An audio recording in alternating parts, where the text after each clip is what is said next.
springtime is here, let's gather round and travel in our minds so far and free to once upon a time, that's where things happen. Come along with me and see. Come on, everybody, gather round.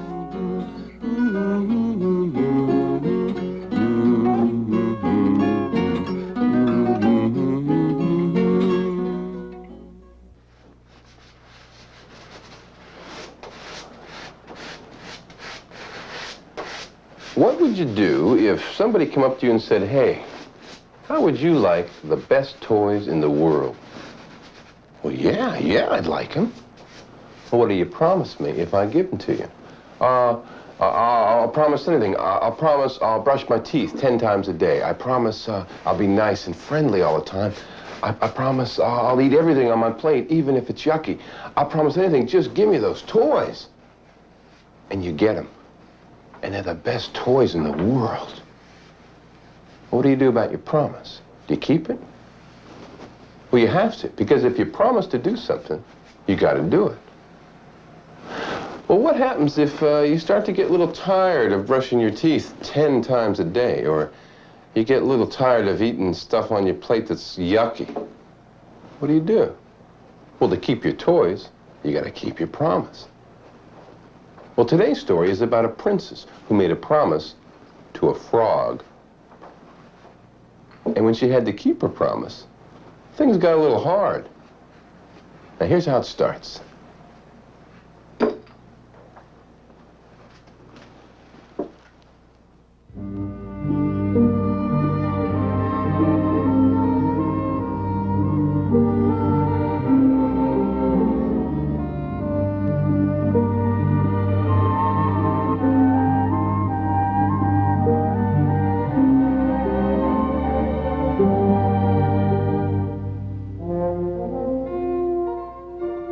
In the old days, there were many kings. The king of Garth, the king of Palathea, the king of Mirth, and many, many more.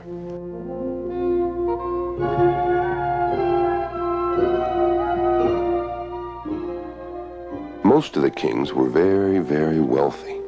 They had crowns of jewels and gold, and they built castles and palaces to hold all their riches.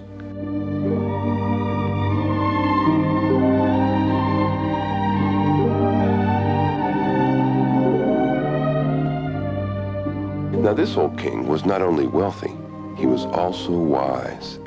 His castles were the finest and most beautiful. He was liked by everyone because he was fair, and he always kept his promises.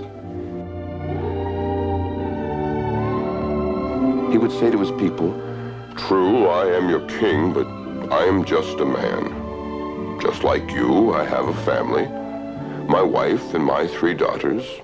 And just like you, I want them to be happy."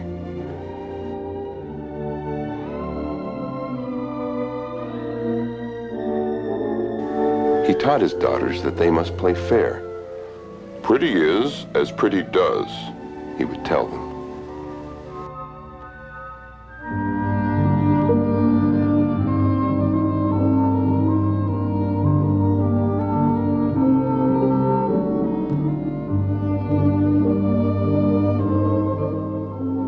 The king's youngest daughter was a little spoiled, but he loved her all the same.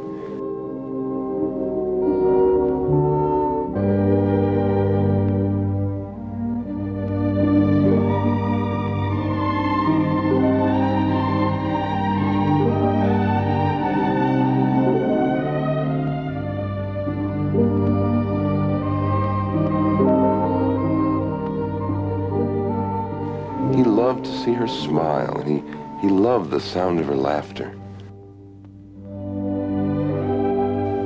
When he gave her a new toy, she would throw her arms around him and give him a big hug. He loved to surprise her with a new trinket to see her face light up. "If I give you something new, will you promise to be as good as you are beautiful?" I will. Promise? I promise. It became sort of a game, and in the end, the king would give her the present.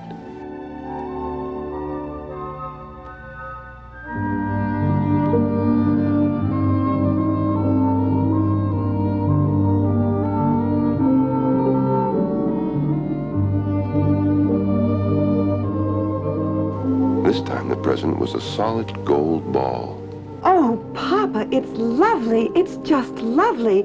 I think it's my very favorite. And she skipped out on that warm summer day to play with it. She ran down through the palace garden, past the meadow. Toss, catch, toss, catch. The golden ball flashed in the sun. Then she was in the shade of the old lime tree that grew by the open well. Toss, catch, toss. Oh, my ball! She watched her gleaming treasure sink out of sight in the depths of the well. She burst into tears and wept as though her heart would break. Oh, my ball. I'll never find it. Oh, what's the trouble, Princess? Oh, it's you. Did you happen to pass my beautiful golden ball on your way up? Yes, I did. I passed something by, some flossy glossy that didn't even stop to say hello. Silly frog. That was my golden ball. Oh, for goodness sake, please stop crying. I can get your ball back for you. Oh, could you? Could you really? I'd give anything if you could get my ball back. Is that a fact now? Well, yes it is. Look, see? I'd even give you the crown right off my head. No, no need for that. I don't want your crown, but I'll tell you what. If you promise to let me sit at your table, eat off your golden plate, drink from your silver cup, and sleep in your little white bed, then I'll fetch your golden ball. Oh, yes, I promise. Come on, get me my ball, please. All right. I'm going. And the princess watched the frog disappear into the blackness of the well. He returned in just a moment with a gleaming prize. Oh, my ball, my pretty toy. She picked it up and ran off towards the palace. Oh, wait. I cannot run so quickly. The princess was off to the palace without ever looking back once. Well, that's gratitude for you. Oh. Well, I guess I'd better get on my way.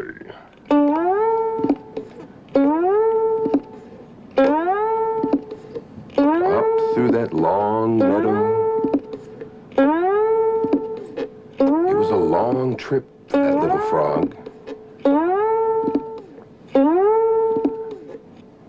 It was lucky he found a bird bath in the garden where he could get wet again because he was all dried out.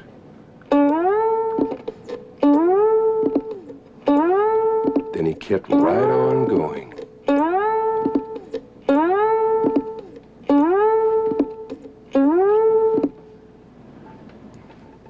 The next day, the princess was sitting at dinner with the king and his courtiers. Oh, I hear something. What? I didn't hear anything. Listen, there it goes again. It sounded like it was coming up the steps outside the door.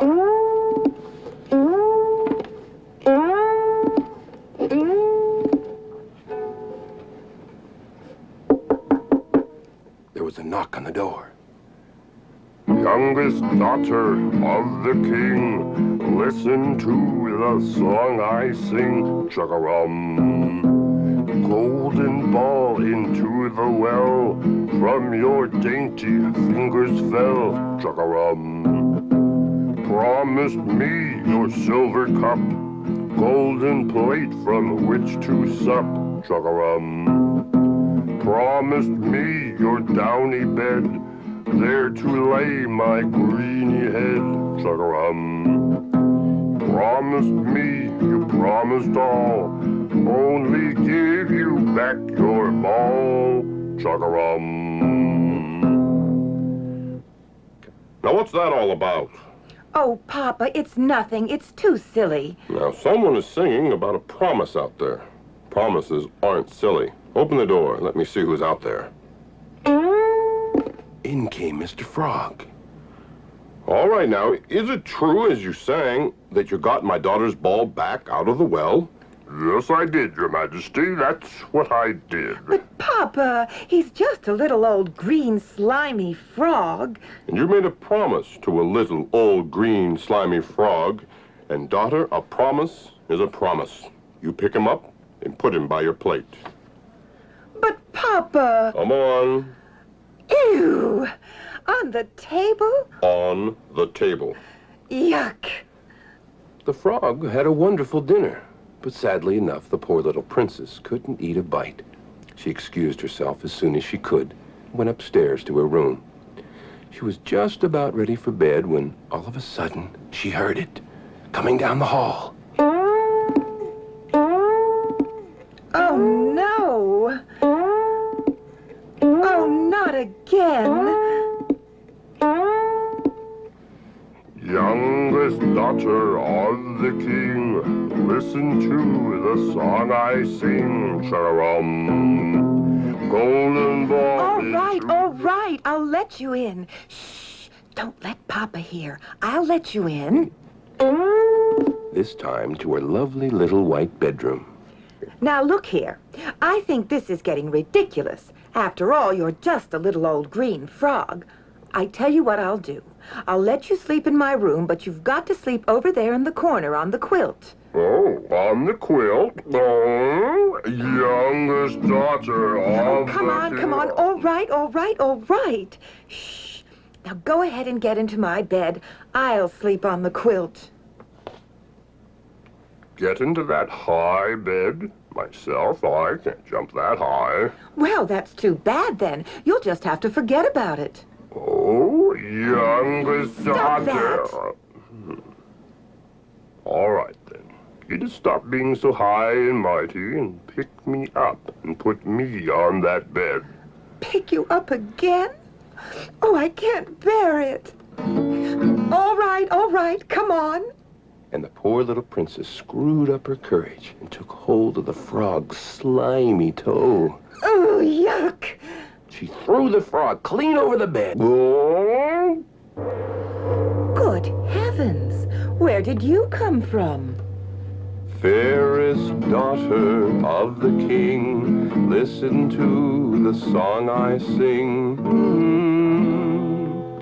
Fell I in a witch's bog, she changed me into a frog. Frog it was I had to be, till a princess rescued me. You were the frog? And a princess had to rescue you? You mean me? How? What did I do? Well, I finally got you angry enough to throw me, and that's what broke the spell. I'm sorry I had to make it so hard on you being so squeamish about frogs and all. But I figured if I made you keep your promise, you'd finally get angry enough at me to throw me. I didn't want to keep my promise, I admit it. But now I'm so glad I did. So, as you see here, the prince and the princess were married. They lived happily ever after in the prince's beautiful castle, which was said to have the richest and most beautiful treasury in the kingdom. There were crowns encrusted with jewels for every day of the week, and all the jewels were as beautiful as they were valuable. But the most valued treasure of them all was one shiny little golden ball.